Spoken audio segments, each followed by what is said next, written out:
ओम नमः। आज मैं आपको एक ऐसी सत्य घटना से परिचय कराने जा रहा हूं,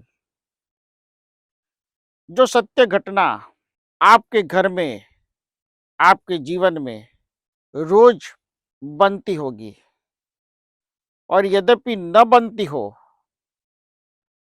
तो इससे बढ़िया कुछ बात हो ही नहीं सकती।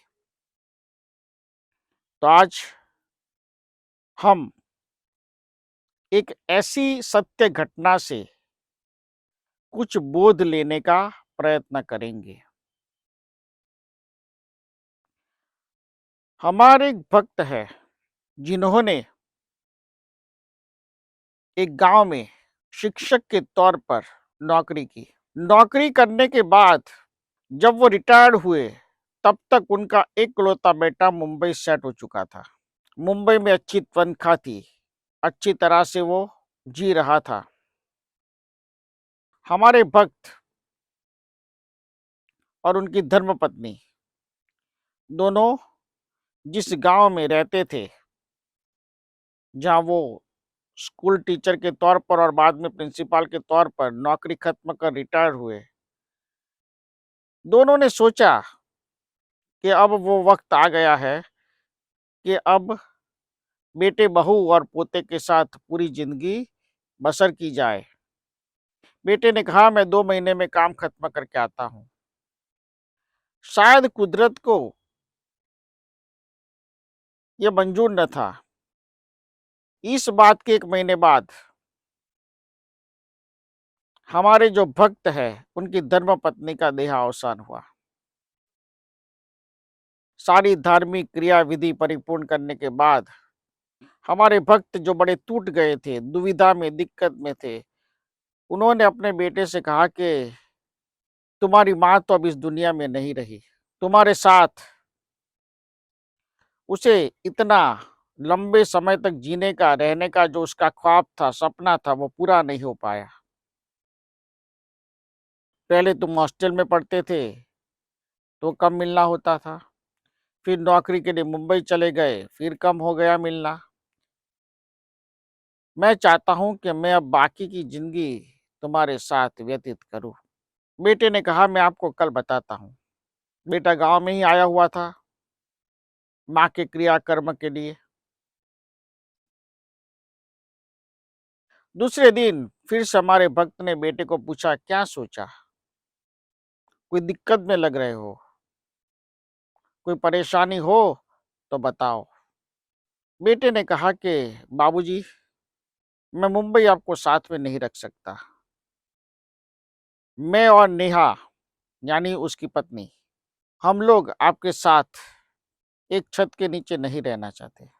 हमारे भक्त को बड़ा झटका लगा। उसे दुख हुआ कि बेटा ने ऐसा कैसे कह दिया, क्यों मुझे उसके साथ नहीं रखना चाहता। उसने कहा, मुझसे कोई गलती हुई है क्या? बेटे ने कहा, नहीं। उन्होंने कहा कि तुम्हारा घर छोटा है। उसने कहा, नहीं। उन्होंने पूछा कि मैं दूसरे सास ससुर की तरह लड़ता हूँ, झगड़ता हूँ, रोकता हूँ, टोकता हूँ? उसने बोला, नहीं, ऐसी कोई बात नहीं है।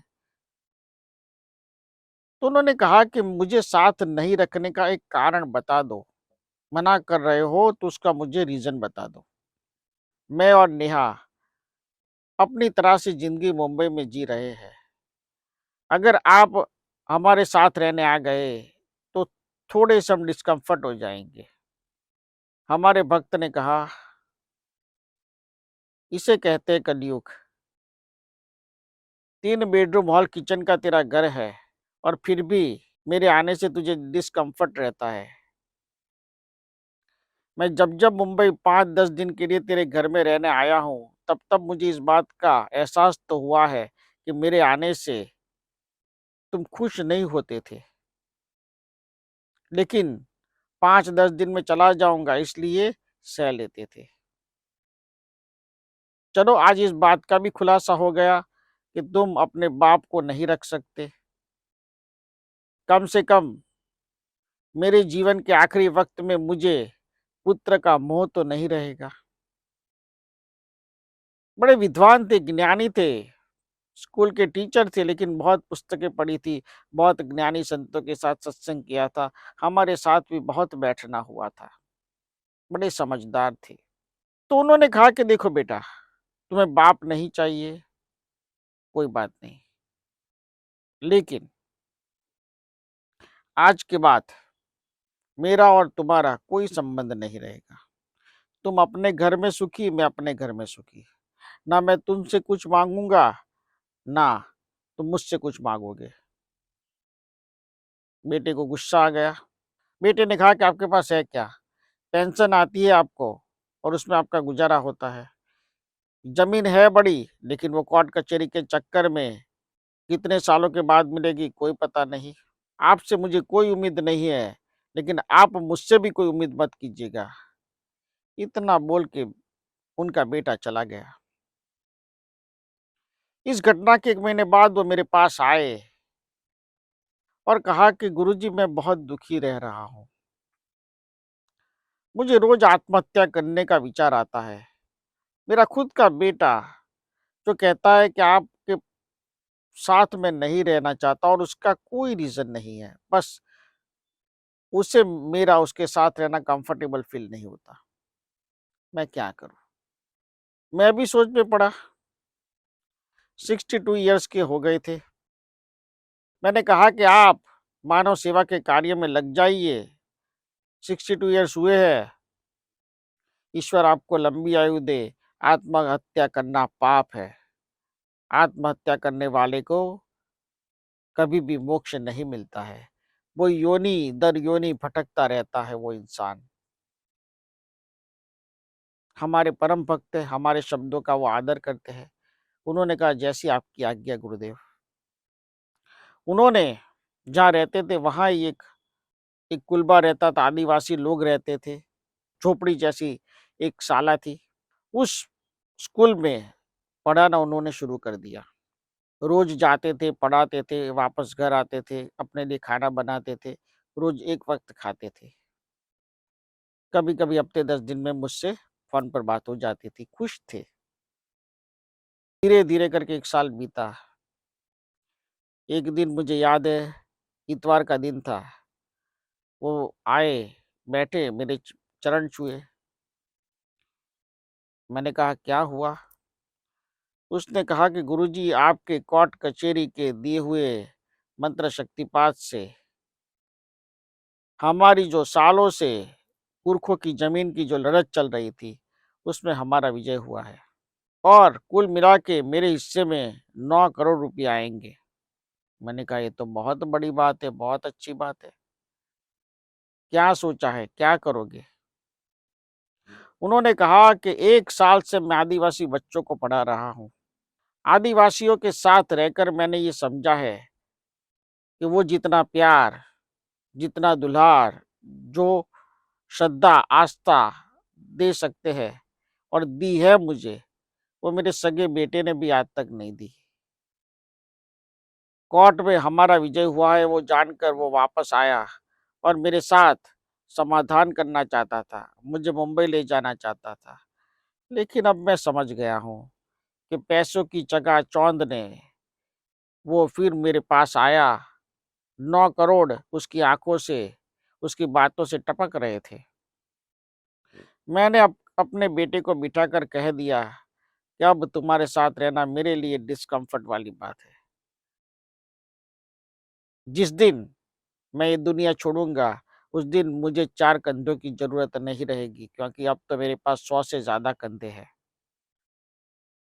और ये रुपया मैं आदिवासियों के स्कूल के लिए, आदिवासियों के जीवन के विकास के लिए, उनको खेती के लिए, वो स्वरोज़गार उनको मिले, उसके लिए मैं इस्तेमाल करूँगा। 1 भी रुपया मैं तुझे नहीं दूँगा। तूने मेरा दिल दुखाया है, फिर भी मैं तुझे माफ़ करता हूँ, क्योंकि तेरे इस बर्ताव से मुझे एक ऐसा मिशन मिला, जो मैं कभी भी मुंबई में तेरे घर में रहने के बाद भी जो मैं नहीं पा सकता था, और वो थी शांति, मन की शांति। वो इस आदिवासी बच्चों को पढ़ाते वक़्त आदिवासी लोगों के साथ खाना खा के उठते, बैठते, सोचते।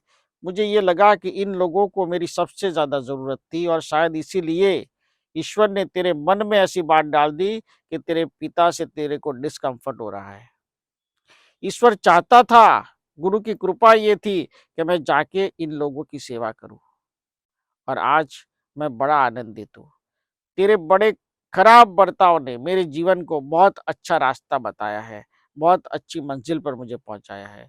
ईश्वर तुझे सुख और कामयाबी दे, लेकिन हमारे बाप-बेटे का रिश्ता कब का खत्म हो चुका है। मैंने ऐसा कहा, मैंने सही किया, नहीं किया वो तो आप जाने, लेकिन अगर मैं एक पिता की दृष्टि से देखूँगा, तो मुझे लगेगा कि शायद मैंने अपने बेटे के साथ अन्याय किया है और मेरे बेटे ने मेरे साथ अन्याय किया है। लेकिन अगर मैं एक शिक्षक की तरह देखूँगा, तो मेरे बेटे ने जो किया है, वो गलत किया और मैंने जो समाज के लिए किया, वो सही किया। वो हमारे पुरखों की जो ज़मीन थी, समाज ने हमें दी थी, वो आज मैंने उन जिनको ज़रूरत थी, गरीब आदिवासी बच्चों के लिए, आदिवासी लोगों के विकास के लिए, अब वो पैसा मैं इस्तेमाल करूँगा।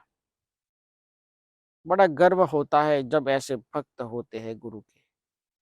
ऐसे भक्त गुरु का नाम बड़ा करते हैं।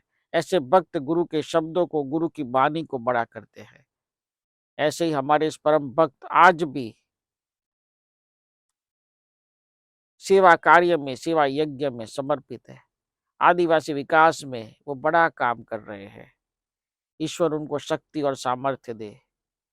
मैं साक्षी हूँ, मैं गवाह हूँ, एक भी रुपया उन्होंने ज़मीन से जो आया है, उनमें से अपने लिए इस्तेमाल नहीं किया। पूरा रुपया उन्होंने गरीब और आदिवासी लोगों के विकास के लिए इस्तेमाल किया है। ईश्वर उनको शक्ति दे।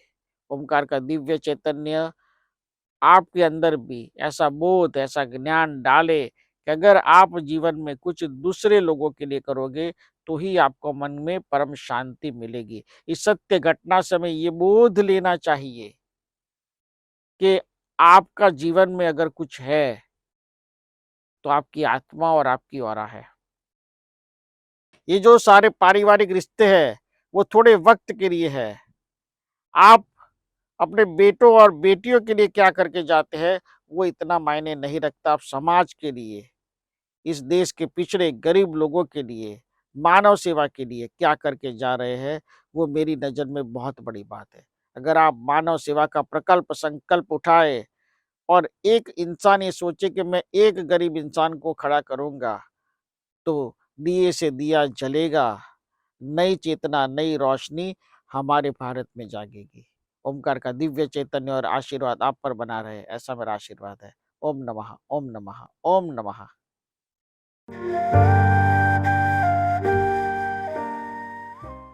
सद्गुरु ओम ऋषि प्रीतेश भाई यूट्यूब चैनल पे सब्सक्राइब कीजिए, बेल आइकॉन दबाएं और आने वाले लेटेस्ट वीडियो आप देख सकते हो।